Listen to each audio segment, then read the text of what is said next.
দেখো বন্ধুরা, মজাদার রান্না কিন্তু আমার রেডি। বাইন মাছ দিয়ে আলু ভুনা। এভাবে কে কে পছন্দ করো বন্ধুরা, লাইক দিয়ে সাথে থাকতে পারো।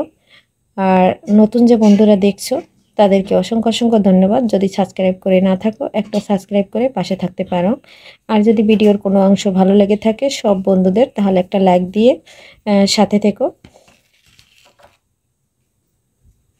দেখো বন্ধুরা, আর এতটা কি মজা হয়েছিল বাইন মাছটা, তা বলার মতো না, অসম্ভব মজা হয়েছিল। আমি কিন্তু একটু খেয়েই ভয়েস দিচ্ছি।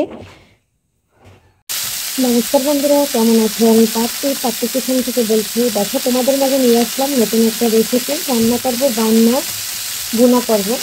বাইন মাছটা কিন্তু আমি হলুদ ও লবণ দিয়ে সুন্দর করে মেখে আমি ভেজে নেবো হালকা করে। আর দেখো, একটা পাশ কিন্তু আমার ভাজা হয়ে গেছে। এরপর দিয়ে কিন্তু আমি উল্টে পাল্টে একটু ভেজে নেবো। এই বাইন মাছগুলোও কিন্তু আমার বাবা বাড়ি থেকে আনছিল, তাই মোটামুটি বড় সাইজেরই ছিল। আমি কিছুটা ছোটো ছোটো করে নিয়েছি, আর কিছুটা মাঝখান থেকে কেটে নিয়েছি।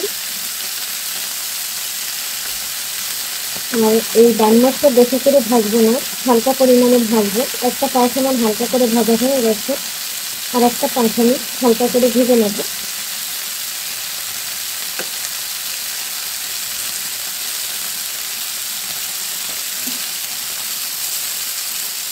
এখন কিন্তু বন্ধুরা ভোর 5টা বাজে, আর আমি কিন্তু রান্না করতেছি। অলরেডি একটা রান্না করা হয়ে গেছে। এখন মাছটা ভুনা করবো।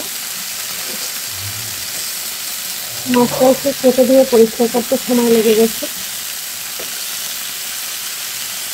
সম্পূর্ণ মাছগুলো কিন্তু আমি উল্টে পাল্টে দিলাম। একটা একটা করে কিন্তু আমি উল্টে দিলাম। আমার কাছে সব ধরনের মাছ একটু ভেজে রান্না করলেই ভালো লাগে খেতে। আর মাছের থেকে যে একটা গন্ধ থাকে সেটা কিন্তু আর আসে না।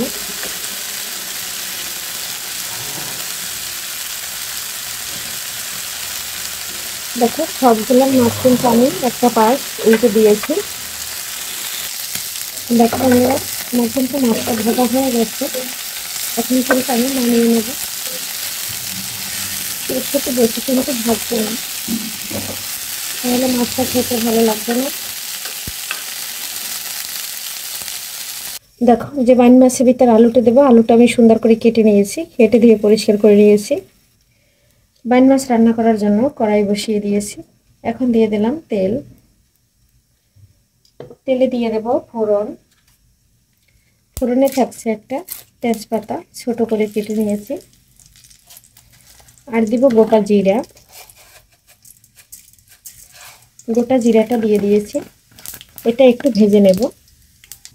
আমার ভিডিও যারা কাছে এবং দূরে দেশ ও দেশের বাইরে থেকে দেখছে তাদেরকে অসংখ্য অসংখ্য ধন্যবাদ। আর যারা প্রতিনিয়ত লাইক করে, কমেন্ট করে এবং ভিডিওটা ফুল দেখে, তাদের জন্য অসংখ্য অসংখ্য ভালোবাসা এবং দোয়া রইল আমার তরফ থেকে। আর যারা নতুন বন্ধুরা আমার ভিডিও প্রতিদিন দেখো কিন্তু এখনও সাবস্ক্রাইব করো নাই, যদি কোনো অংশ ভিডিওর ভালো লেগে থাকে তাহলে সাবস্ক্রাইব করে পাশে থেকে যেতে পারো।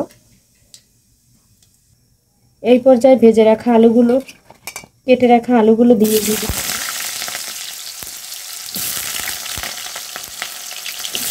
আলুটা ভেজে রান্না করলে খেতে বন্ধুরা ভালো লাগে, তাই কিন্তু সবসময় আমি আলুটা ভেজে রান্না করি।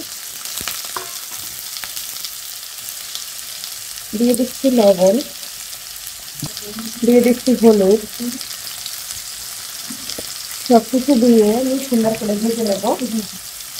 আর এখানে আমি এখন আর কিছু দিচ্ছি না, পরবর্তীতে আমি একটু মরিচের গুঁড়া দিয়ে দেবো। আর আজকে কিন্তু বন্ধুরা আমি কোনো বাটা মশলা ব্যবহার করবো না। পেঁয়াজ দেবো, একটা পেঁয়াজ দেবো, তা আমি কুচি করে কেটে নিয়েছি। এখানে আলুটা একটু সুন্দর করে ভেজে নিচ্ছি।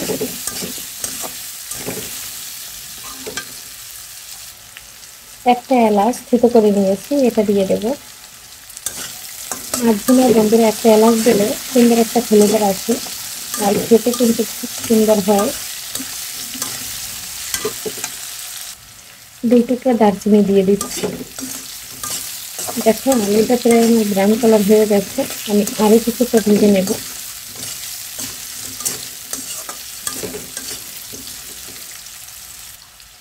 আলুটা ভাজা হয়ে গেছে। এই পর্যায়ে আমি পেঁয়াজ কুচিটা দিয়ে দিচ্ছি, সাথে একটু কাঁচামরিচ আর সাথে কিন্তু একটু মরিচের গুঁড়াও দিয়ে দিচ্ছি। এটা এখন আমি সুন্দর করে কষিয়ে নেব।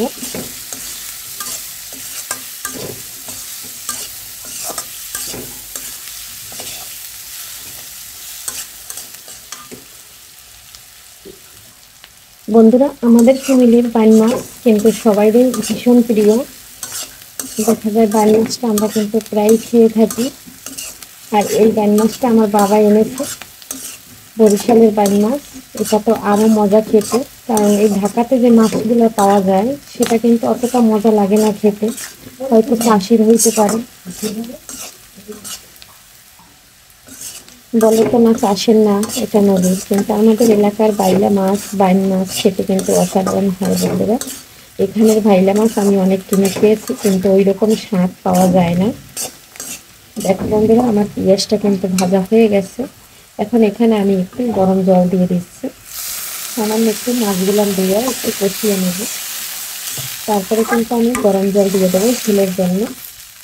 এখন এখানে ভেজে রাখা মাছগুলো একটু কষিয়ে দেবো। সম্পূর্ণ মাছগুলো আমি কিন্তু দিয়ে দিয়েছি। এখন এই আলুর সাথে আমি এটা 5 মিনিটের মতো কষিয়ে নেব।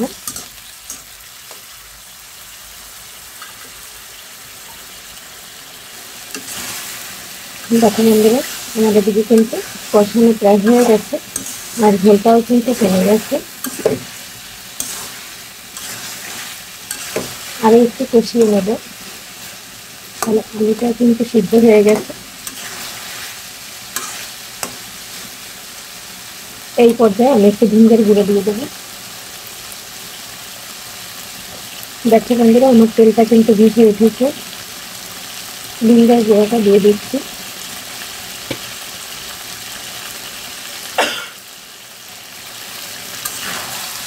এখন আমি আরেকটু কষিয়ে নেব। যেহেতু আমার মাথা থেকে তেলটা ছেড়ে দিয়েছে, এখন আমি জল দিয়ে দেবো।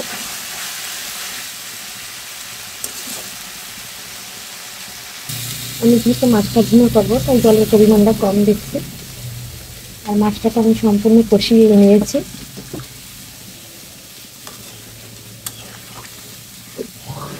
জলটা দেওয়া হয়ে গেছে, একটু নেড়ে ছেড়ে দিচ্ছি।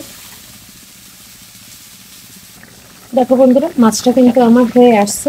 এখন আমি একটু জিরার গুঁড়া দিয়ে দেবো। এটা কিন্তু ভাজা জিরার গুঁড়া, জিরার গুঁড়াটা দিয়ে দিয়েছি।